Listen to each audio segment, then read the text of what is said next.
Hello, listeners. This is Kat, and welcome back to Put Your Hands Up Podfics. This will be the continuation of Reformation. This will be Part 24, Chapter 30. Todoroki thought he was nailing this whole date thing, especially considering it was his first. He knew it was also Shinso's first, the other boy not having had a lot in the way of friends before coming to UA, but that didn't stop Todoroki from being nervous. He wanted it to be perfect, so he had booked them a few hours at a cat cafe not far from the school that he just knew Shinso was going to love. The cat room was filled with overstuffed and plush furniture. Cats were sprawled on every surface, soaking in the mid-morning sunlight and enjoying the pampering they were receiving from all the guests. "How did you find this place?" Shinso asked, looking around the room with awe. "Did some research online. Do you like it?" "It's perfect." Within seconds, Shinso was on the couch, with 3 cats in his lap, another draped over his shoulders. When Todoroki sat beside him, one of the cats broke away to press itself into his left side, purring at the warmth. "Aw," Shinso laughed. "It's using you as a heating pad." Todoroki just smiled down at that, running his fingers gently over his fur. The pair sat together, sharing coffees and telling stories. They laughed together, sneaking soft looks as they held hands. Shinso scooted closer, and though they were the same height, he leaned over to tuck his head on Todoroki's shoulder, his purple hair tickling the other boy's neck. "Thank you for this," Shinso said. "It's amazing." "Of course. I wanted this to be special for us." Before Shinso could respond, a ringing sound caused them both to startle, causing 2 of the 6 cats piled on them to run off. Frowning, Todoroki dug into his pocket and pulled his phone out.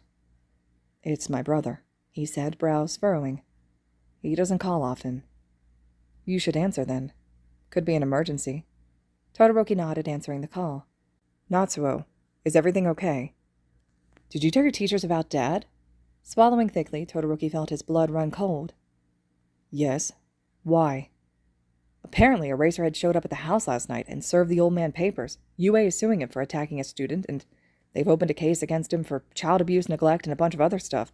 The papers also said that he was losing custody of you as of that moment, and they were going to be finding you a new guardian. Fuyumi just called me to tell me about it. Dad has been throwing a fit."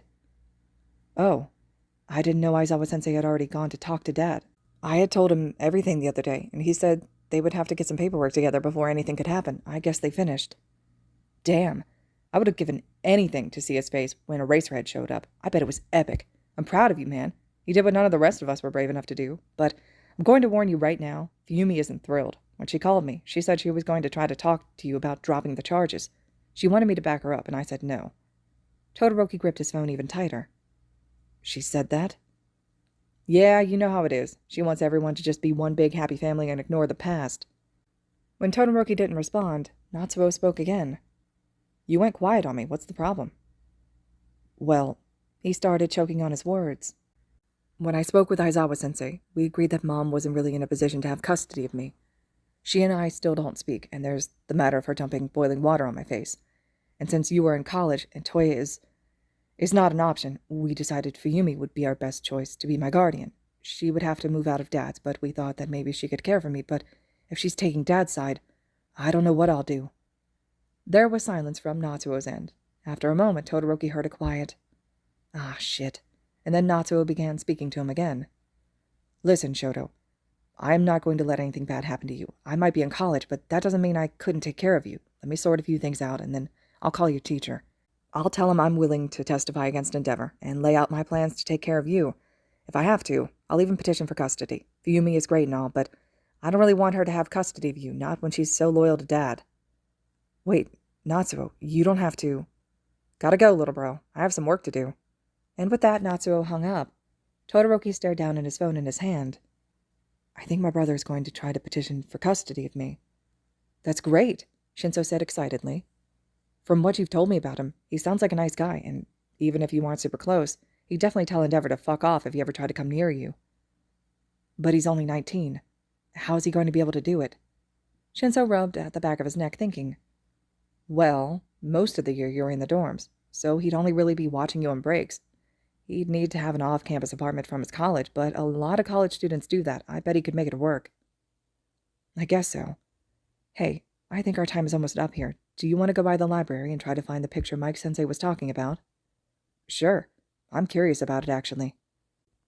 In the car, while waiting for Sir Nighteye to return, All Might had his phone out. He typed away, squinting down at the small screen. In the back seat, Deku and Toga were looking the cat over, trying to figure out why her tail was crooked. All Might tucked his phone away as Nighteye got into the car, slamming the door behind him. "They're going to do a sweep to try and find Dabi," Nighteye said. "For now, let's get these two back to campus. I don't want to deal with any more problems today." The rest of the ride was quiet, the only sounds being quiet meows from the calico in the back seat. When they pulled on campus, Toga asked to go to the 1A dorm so that she could ask Koda to talk to the cat and maybe find out what hurt so she could help. All Might agreed and Nighteye grunted, which they took to mean yes, and the four began the walk to the dorm building. On the way, they heard pounding feet behind them. Deku spun around just in time to get a full face of purple hair and to be body slammed to the ground. "Shit, sorry, you weren't supposed to turn around," Shinso said, struggling to get off of Deku. The pair were in a heap on the sidewalk, Deku flat on his back and Shinso trying to push up off him. Thankfully, All Might had the sense to inflate to his full size while walking on campus, so there was no risk of Shinso finding out a secret. Todoroki quickly jogged up, a half-smile on his face. Hooking an arm around Shinso's middle, he hefted him off of Deku. He then swooped back down to take Deku's hand and help him to his feet. "What were you trying to do?" Todoroki asked, almost laughing, while he helped Deku to brush himself off. "I was trying to jump on his back for a piggyback ride. That clearly didn't work." "Clearly?" Deku snorted. "What are you two doing? I thought you were supposed to be on your date." "We got done at the cafe and came back here, stopped by the library for a little bit, and then decided to go to the dorms to maybe watch a movie or something." Deku nodded. "Find anything interesting in the library?" "Possibly," Todoroki said cryptically, not offering up any more detail. "As scintillating as this conversation is," Nighteye cut in, eyes narrowed at the group of boys, "we don't have all day." "Come along," All Might said, smiling and gesturing with a handful of bags. "To the dorms." As they continued their walk, all boys crowded around Toga, fussing over the cat. Shinso was especially talkative, rattling off facts about cats and offering up suggestions on how to take care of her. When they reached the 1A dorm building, All Might pushed the door open and let Nighteye and the children in ahead of him. Just as he was about to open his mouth to offer to carry the shopping bags to Aizawa's apartment for Deku, a loud and angry voice startled them all. "You bastard!" Aizawa shouted, lunging up off a nearby couch and making to leap over an armchair at the group. Vlad King was on his feet within seconds, bear-hugging Aizawa from behind and yanking him to his chest. "Let me go." "No, not until I know you won't do something you'll regret." "That man fucking kidnapped my kid and left him alone long enough for an A-ranked villain to approach him. How would you feel if Dabi had come up to Toga, huh?" Vlad's face turned even stonier as he glared over Aizawa's head at Sir Nighteye. "Oh, trust me, I know exactly what you were feeling, but if we start turning on each other, the villains win." "I'm sorry. Can we slow down a moment?" All Might said, his eyes flicking from Aizawa, Vlad King, and Nezu, who was perched on another chair, a decidedly disapproving look on his narrow face. "What is going on?" "You see, All Might," Nezu said, standing and turning his beady gaze onto Sir Nighteye, "your former sidekick has effectively kidnapped 2 UA students and made you an accessory in the crime." "What?" "No, Mirai said he had spoken to you and that you had agreed that Midoriya and Toga could leave campus." "We did speak on the matter, but what I told him was that we would take the 2 off campus in a large group with other students and surrounded by UA teachers. This way, they would not stick out as much as if they were 2 teens alone, thus protecting them and their identities while also giving them a chance to explore the world outside of UA. I had said that I would discuss it with the 2's guardians and that we would plan something perhaps a month or 2 from now, and we were sure we had planned the trip perfectly and ensured all the students' safety. He deliberately ignored me and took both of them off campus, which led to Midoriya being approached by a dangerous criminal that could have possibly severely injured or killed him." All Might turned to gawk at Sir Nighteye, hurt clear on his face. "Mirai, why would you do that?" Todoroki had snagged Deku's arm in a painful grasp while Shinso lashed out to grab his free hand. "You saw Dabi? Holy shit, are you okay? Did he hurt you?" Shinso babbled, looking over Deku for any signs of an injury. Before either Deku or Nighteye could respond, there was a flash of movement streaking from the kitchen, along with a deafening shriek. "DJ, punch!" With a loud crack, Mike punched Nighteye across the face with a solid right hook, knocking the taller man flat to the ground.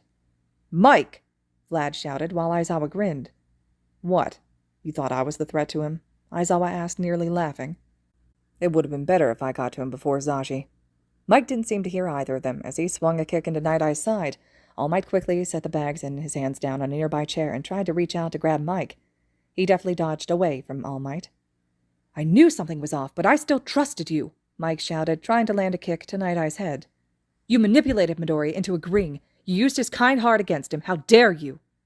Finally, All Might wrapped a meaty arm around Mike, pinning his arms to his sides and dragging him away from Night-Eye.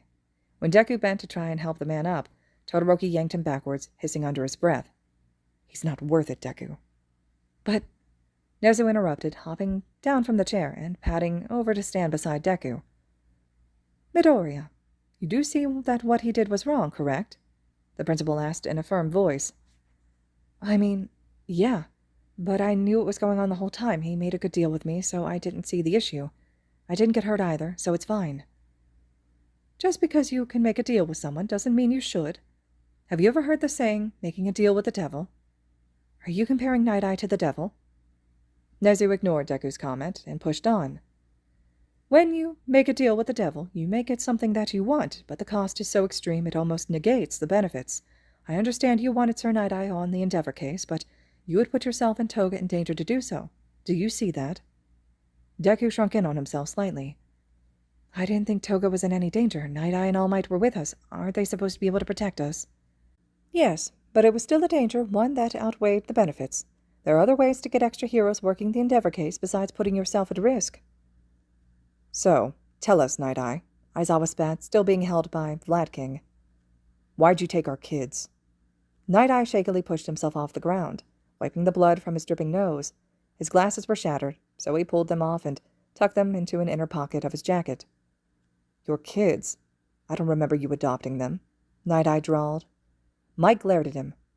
"We are Midoriya's guardians, soon-to-be foster parents. Vlad is Toga's as well, so yes, they are our kids, and you kidnapped them." "I would hardly call it kidnapping." "You took them under false pretenses and without permission," Vlad snarled, his grip on Aizawa slackening. All Might was frowning, looking far more upset than any student had ever seen him before. "Mirai, this isn't right. Why did you want to take the kids out alone?" "I needed to speak with Midoriya on a private matter." Mike started struggling anew in All Might's grasp. "What did you do? What did you talk to him about?" Natsuo calmly raised a paw, silencing him. "Midoriya, could you please share with us what you two talked about?" Deku looked between Night-Eye and Natsuo for a moment before heaving a sigh. "He wants me to analyze a quirk. They're having issues with it, and he thinks I can help." "I am guessing you are referring to Mirio-kun?" Natsuo asked. When Deku nodded, Natsuo looked back at Night-Eye, expression cold. "I distinctly remember telling you that we would approach Midoriya at a later time about Mirio. Right now, Midoriya is still settling in here at UA, and I hardly think he needs the added stress that your request brings." "He's been here for months. How long does it take for him to settle in?" Night-Eye snapped. "His family passed away," All Might said, sounding hurt. "He's been through a lot since then, and has had plenty of hurdles to face since coming to UA. Mirai, I told you that Gran and I could help Mirio. Midoriya could do it faster." "That's enough," Natsuo said, raising his voice. "Sir Night-Eye, I think it's time for you to leave. You will not be invited back on campus until I see an honest change in your behavior." Night-Eye turned to Deku and Toga, a searching, pleading look on his face. Toga bared her fangs, shifting ever so slightly to put herself between Deku and Night-Eye. Todoroki's and Shinso's grips on Deku tightened, as Shinso pressed himself more firmly into Deku's side, towering over the shorter boy in a protective way. Deku kept his eyes cast down, his shoulders hunched and his head hanging low. With a final sigh, Night-Eye stalked off without another word. As the door closed behind him, All Might finally let go of Mike. Quickly, All Might dropped to the ground, kneeling and bowing to the group in the room. "Please forgive me. If I had any idea that Mirai had betrayed your trust, I would refuse to take the children off campus. He has been acting a little off lately. I believe that the stress is getting to him, though that is no excuse. In the future, I will confirm everything before I take any action. I am so sorry that I put Midoriya and Toga in danger, and will strive to do better going forward." "See that you do," Vlad King growled. "Toga, let's go." "Wait! We got some stuff for Eri while we were out. Can we give them to her first before I leave?" With a sigh, Vlad King nodded. Toga squealed excitedly, bouncing in place, making the cat in her arms meow in protest. "Toga, why don't you go get her? She's with the big three in the apartment," Mike said, smoothing out his clothes, which had been rumpled in his struggle. Her eyes went round. Is that okay?" "It's a short walk. I think you can do it alone." Nodding, she handed the cat off to Deku, who had to struggle out of Shinso and Todoroki's grasp to take the cat. As Toga scurried off to get the little girl, Shinso leaned over to gently scratch behind the cat's ear. "She's a cute little calico," he said, smiling at her. "Yeah, she's pretty sweet, too. She's hurt, though, and we aren't sure what happened. Toga was hoping that maybe Koda could talk to her and tell us what happened so we could help. I think she is already hoping to take care of the cat herself, but—" Deku trailed off, glancing at Vladking. The large man arched one thick eyebrow. "Is she worried I won't approve?" "Well, growing up she wasn't allowed to have pets because of an incident with a bird when she was really little, and you have a dog, so we thought you probably wouldn't like a cat being around." Vladking huffed. "Cats definitely are my favorite, but Captain doesn't mind them. As long as Toga takes care of her, and the cat doesn't cause any issues, then I will tolerate the little beast." "Softy," Mike cooed, earning himself a glare from Vlad. Before an argument could break out, Toga returned with Eri, the two girls holding hands. The big three followed behind, looking at Toga a little warily. "Toga said you sent her to get Eri," Mirio said carefully. "Yep," Mike said with a smile. "Eri, Midoriya and Toga brought you some gifts from their day out. Do you want to see?" The little girl nodded, her red eyes lighting up with excitement. Toga hurried over to the bags and began pulling everything out, handing Eri stuffed animals, coloring books, crayons, and other toys. "And this one is a squishy stress ball," Toga explained, holding up the last gift. "It's got a little unicorn on it. We thought that you could carry this, and if you were ever nervous or scared, you can squeeze it really, really super tight, like you're holding our hands." Eri took the ball and gave it a test squeeze, smiling at the way it squished between her little fingers. "I like it." "Looks like there are still some things in the bags. Did you two get anything for yourself while you were out?" Aizawa asked, looking between Deku and Toga with a smile. "I got some earrings. Here, I'll show you," Toga excitedly said, digging into the bag again. Deku nodded along as she held up the earrings. "I got some stuff." "You going to show us?" "No," Deku said, a blush creeping up his neck and staining his cheeks red. "All right, I won't make you," Aizawa said, still smiling. As Toga babbled to Vladking about how she had made Sir Nighteye and All Might boost her up into a tree to rescue the cat, Eri pulled Deku over to look at her new toys, already making plans for them to play together later that night. The big three were trying to comfort All Might, assuring him that he was still a good hero and that they would help him with becoming a good teacher. Aizawa was inspecting the cat, mumbling to himself about what Vlad was going to need to get. Meanwhile, Mike had slipped over to stand just behind Todoroki and Shinso, smiling at the way the boys were watching Deku with soft eyes. "So, did you make a stop at the library?" he asked quietly, careful to make sure no one else heard. Shinso nodded. "Who was Shirakumo?" "Our other boyfriend. He was in the hero course with us." Todoroki's mouth pulled into a thin line, his brow furrowing ever so slightly as he thought about the full-page spread dedicated to Oboro Shirakumo. The memorial page to him was heartwarming, the main photo in the center being an image of a teen with light blue hair situated between a young Aizawa and present Mike. Present Mike and Shirakumo were smiling brightly, laughing, while Aizawa had a shyer but no less happy smile on his face. Shirakumo had his arms thrown around the two shorter boys, pulling them as tightly to his sides as he could.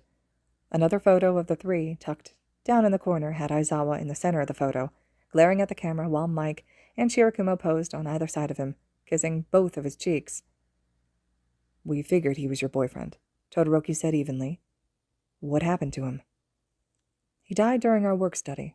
We don't talk about it much, really, but I wanted you two to see that I do know what I'm talking about, and that having more than one partner is okay." Todoroki swallowed thickly. "My dad would hate it. He would hate it if he found out I was dating Hitoshi." "Good thing your dad doesn't have custody. Now, go on. Go play with the cat or something." It wasn't until late that night that Todoroki and Shinso found out what Deku had bought while at the market. Both boys had heard a tiny knock at their dorm doors while getting ready for bed. As they opened their doors, they saw small gifts in their doorway.